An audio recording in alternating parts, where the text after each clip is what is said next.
നമോ ഭഗവതേ വാസുദേവായ. ശ്രീമദ് ഭാഗവതം സംഗ്രഹം തൃതീയ സ്കന്ധം 6-ാം അധ്യായം. മൈത്രേയൻ പറഞ്ഞു, അനന്തരം ഭഗവാൻ അപാര കരുണയോടുകൂടി ആ ദേവതകളിലും തത്വങ്ങളിലും പ്രവേശിച്ചു. അപ്പോൾ അതിൽ നിന്ന് സമഷ്ടിസ്വരൂപമായ വിരാട്ടുണ്ടായി. എല്ലാ ലോകങ്ങളും എല്ലാ വസ്തുക്കളും ആ വിരാട് സ്വരൂപൻ്റെ അംശാംശങ്ങളത്രേ. ആ കരുണാർണവൻ്റെ ലീലകളുടെ ശ്രവണകീർത്തനങ്ങളത്രേ മാനവജീവിതത്തിൻ്റെ പരമലാഭം. ബ്രഹ്മാവിന് പോലും അവിടുത്തെ മഹിമയിൽ അന്തം കാണുവാൻ സാധ്യമല്ല. 7-ാം അധ്യായം. വിതുരൻ ചോദിക്കുന്നു, പരമാത്മാവ് നിർവികാരനും നിർഗുണനുമല്ലേ?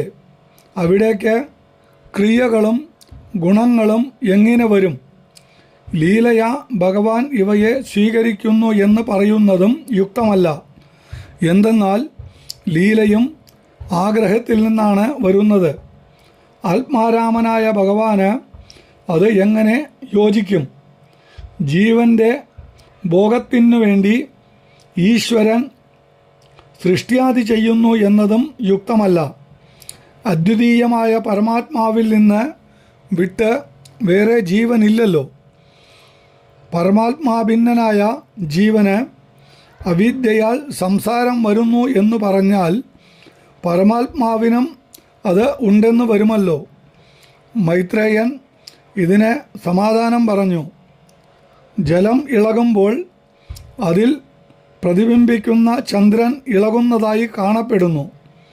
എന്നാൽ ആ ചലനം മിഥ്യയായതുകൊണ്ട് ബിംബഭൂതമായ ചന്ദ്രനെ അത് സ്പർശിക്കുന്നില്ലല്ലോ. അതുപോലെ അന്ധക്കരണധർമ്മങ്ങളായ സുഖദുഃഖാദികൾ അതിൽ പ്രതിബിംബിക്കുന്ന ജീവങ്കൽ മാത്രമേ തോന്നപ്പെടുകയുള്ളൂ. ബിംബഭൂതനായ ഈശ്വരങ്കൽ അതിന് സ്പർശലേശം പോലും ഇല്ല. ജീവന് പരമാത്മഭേദം പാരമാർത്ഥിക ദശയിലാണ്. ആ അവസ്ഥയിൽ ക്ലേശങ്ങൾ ഇല്ല തന്നെ. ക്ലേശങ്ങൾ വ്യാവഹാരിക ദശയിലാണ്. ആ ദശയിൽ ഭേദമുണ്ടുതാനും. ഈ മിഥ്യയായ സംസാരഭ്രമവും ഭഗവത് പ്രേമത്താൽ നിശേഷം നശിക്കുന്നു. ആ പ്രേമമാകട്ടെ ഭഗവത് അനുകമ്പ കൊണ്ടു തന്നെ സിദ്ധിക്കണം. എല്ലാ ഇന്ദ്രിയവൃത്തികളെയും ഭഗവത് സ്വരൂപത്തിലേക്ക് തിരിച്ചുവിട്ടാൽ സർവക്ലേശവും അസ്തമിക്കുന്നു. അനന്തരം വിതുരൻ ഭഗവാന്റെ വിഭൂതികളെപ്പറ്റിയും ബ്രഹ്മാവ് വഴിക്കുള്ള സൃഷ്ടികൾ മുതലായ പല വിഷയങ്ങളെപ്പറ്റിയും ചോദിക്കുകയും മൈത്രേയൻ ഭഗവത് വിഭൂതികളെപ്പറ്റി പറയുവാനുള്ള ശ്രദ്ധാതിശയത്താൽ സന്തുഷ്ടനായി അവയ്ക്ക് മറുപടി പറയുവാൻ തുടങ്ങുകയും ചെയ്യുന്നു. 8-ാം അധ്യായം. മൈത്രേയൻ പറയുവാൻ തുടങ്ങി. ഭഗവാൻ സംഘർഷണൻ സനകാദികളുടെ അടുത്ത് ഉപദേശിച്ച ഭാഗവതം ലോകക്ഷേമത്തിനായി ഞാൻ അങ്ങയ്ക്ക് ഉപദേശിക്കാം. ആത്മാരാമനായ ഭഗവാൻ ശ്രീ സംഘർഷണനെ സനകാദികൾ വന്ദിച്ച് ഭഗവൻ മഹിമയെപ്പറ്റി ചോദിച്ചു. കരുണാകടാക്ഷവർഷത്താൽ അവരെ അനുഗ്രഹിച്ച് അവിടുന്ന് അരുളി ചെയ്തു. ലോകങ്ങളെ തന്നിൽ ലയിപ്പിച്ച് ഏകാർണവത്തിൽ യോഗനിദ്ര ചെയ്തുകൊണ്ടിരിക്കുന്ന ഭഗവാന്റെ നാഭികമലത്തിൽ നിന്ന് സർവപ്രപഞ്ച സൃഷ്ടികർത്താവായ ബ്രഹ്മാവ് ആവിർഭവിച്ചു. പത്മജൻ തൻ്റെ ഉൽപ്പത്തിസ്ഥാനമായ ആ ദിവ്യപത്മം എവിടെ നിന്ന് ഉത്ഭവിച്ചു എന്നറിയാതെ അതറിയുവാനുള്ള ജിജ്ഞാസയാൽ 4 ദിക്കുകളിലേക്കും നോക്കിയപ്പോൾ ചതുർമുഖനായി തീർന്നു. ചുറ്റുപാടും നോക്കിയിട്ടും ഒന്നും അറിയുവാൻ കഴിഞ്ഞില്ല.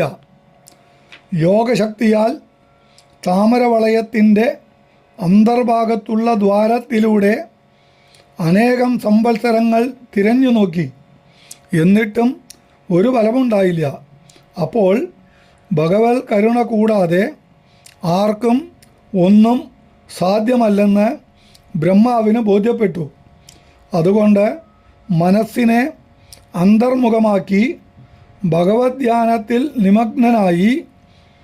അപ്പോൾ അതുവരെ അനേകായിരം സംവത്സരം ശ്രമിച്ചിട്ടും കാണാതിരുന്ന ഭഗവാന്റെ ദിവ്യമംഗള വിഗ്രഹം പത്മജൻ തൻ്റെ ഹൃദയാന്തർഭാഗത്ത് തന്നെ ദർശിച്ചു.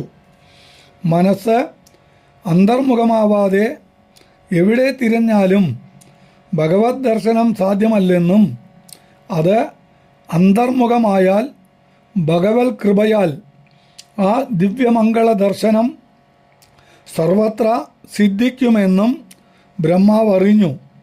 ഭഗവത് ദർശനജന്യമായ ആനന്ദാതിശയത്താൽ പുളകിതഗാത്രനായി സ്തുതിക്കുവാൻ തുടങ്ങി.